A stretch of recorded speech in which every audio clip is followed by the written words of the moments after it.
All right, so in this video, we're going to be looking at calculating the determinant of a 3 by 3 matrix. Now, there are a couple of things that you can do with a 3 by 3 matrix that you actually can't do with other kinds of matrices. And so we are going to talk about those a little bit, but I'm going to mostly focus on strategies that can be used for any size matrix. Some of the tricks that you may learn to deal with 3 by 3 matrices actually don't work when you translate them into, say, 4 by 4 matrices. And so we want to make sure that we're using strategies that will work for any size matrix. Now, in this example, we're going to do the expansion process. And if you've ever done cross products, it's basically very similar to that. So what we're going to do is we're going to expand in this. To do the first version, we're going to expand along the top row. And the important thing to keep in mind as you do your expansions when you're calculating the determinant, the signs of the values are going to change. And so there's this sort of plus minus component that we have to kind of keep in mind. Now, so if I expand along this top row, essentially what I'm going to do is I'm going to break my matrix up into smaller matrices that are easier to calculate the determinant for. And then combinations of that are going to get me my full determinant. Now, the general rule is that if I expand, say, along this top row, for each of the components, I'm going to block out the row and column that the entry is in, and the determinant that will get multiplied by is whatever's left in the rest of the matrix when that row and column are blocked out. So in this first expansion, I'm going to have 1 from my top position here, but then it's going to get multiplied by a determinant that is going to be determined by the rest of the matrix. And then again, just to be completely clear, what we're doing, we're calculating the determinant. So the rest, if I block out this first column, which is where this 1 is coming from, and this first row where this 1 is coming from, the rest of the matrix that remains are these 4 entries. And then I can't just do one entry. I have to do the whole row or the whole column. So I now, again, switch the sign and then have my entry that's in the position. And then what I'm going to need to do is then inside this subdeterminant, that's going to come from, again, blocking out the first row and the second column. And so my submatrix is going to be this one. So the 1, 5 comes from column 1, the 3, 2 comes from column 3. And then I go on, again, I change sign again, and then I calculate my determinant of what is left when I block out row 1 and now column 3. And so that's going to be 1, 5, and -6, 2. Now, again, the idea here is that I'm breaking this up into smaller things. When I get to a 2 by 2 matrix, then these determinants are very easy to calculate. They're just AD minus BC. And so I have a 1, which doesn't do anything. I've got -6 times 2, -2 times 3, and then minus, the 1 is just a 1, 1 times 2, -5 times 3, plus 1 times 2, -5 times -6. And I'm going to end up with -12, -6. Inside my bracket, I'm going to get 2 -15. And then +2 plus 30. And minus 12 minus 6 is minus 18. 2 minus 15 is minus 13. So minus a minus 13 is plus 13. And then plus 32. And if I do that calculation, minus 18 plus 13 plus 32, I end up with 27.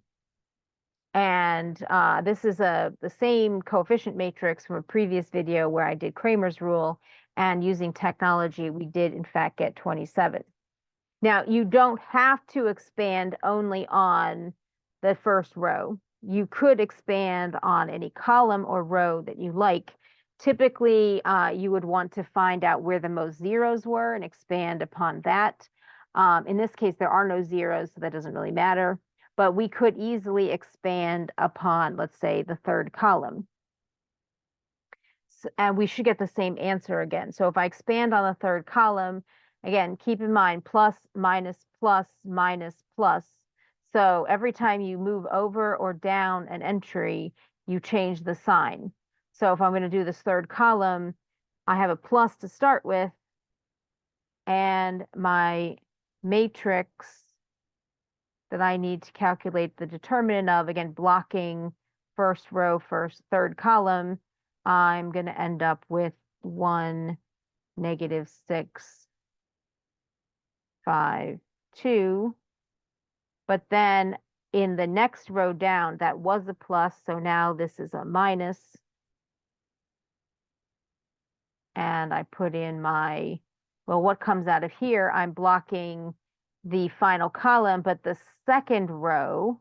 So I'm going to get 1, 1, and 5, 2. And then plus 2, because now we're back to the positive again. And then I put my matrix in, and I'm blocking out the third column and the third row. And so I'm going to end up with 1, 1, 1, negative 6. And so let's do our arithmetic and make sure we get the same answer. So again, the 1 doesn't do anything here. 1 times 2, I'm going to get 2 minus 5 times negative 6 minus 3 times 1 times 2 is 2 minus 1 times 5 plus 2 times 1 times minus 6 and then minus 1. And I'm going to end up with 2 plus 30. 2 minus 5 is going to give me minus 3. So that's going to give me minus 3 times minus 3 is plus 9. And then minus 6 times minus 1 is minus 7. Times 2 is going to give me minus 14. And then let us double check. 2 plus 30 plus 9 minus 14 is going to give me 27, which is what we got before. So again, you can expand upon any row and any column. And again, generally, it doesn't matter as long as, but you can use that to your advantage if you have zeros, particularly as your matrices get much larger, then you can do that in order to do these calculations.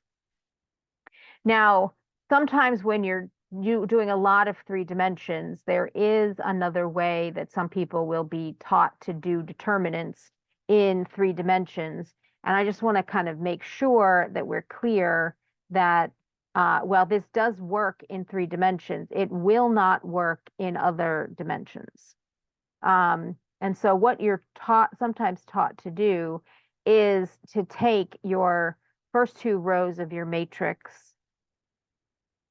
and just lay them by the side of your original matrix. And then essentially what you're told to do is simply to multiply along the diagonals here. And then subtract going in the opposite direction. So, for example, multiply these guys and these guys and these guys and add them. And then alternatively, multiply these guys and these guys and these guys, and then subtract them. So let's see what that does for us. So that was 1 times -6 times 2 plus 1 times 3 times 5 plus 1 times 1 times 2 minus 5 times -6 times 1 minus 2 times 3 times 1 minus 2 times 1 times 1. And let's see, that's going to give me -12 plus 15 plus 2 plus 30, because it's minus minus, -6 minus 2. And if I throw all of that into my calculator, what do I get? I get -12 plus 15 plus 2 plus 30 minus 6 minus 2, and I get 27. Now, again, this strategy does work in general for 3x3 matrices.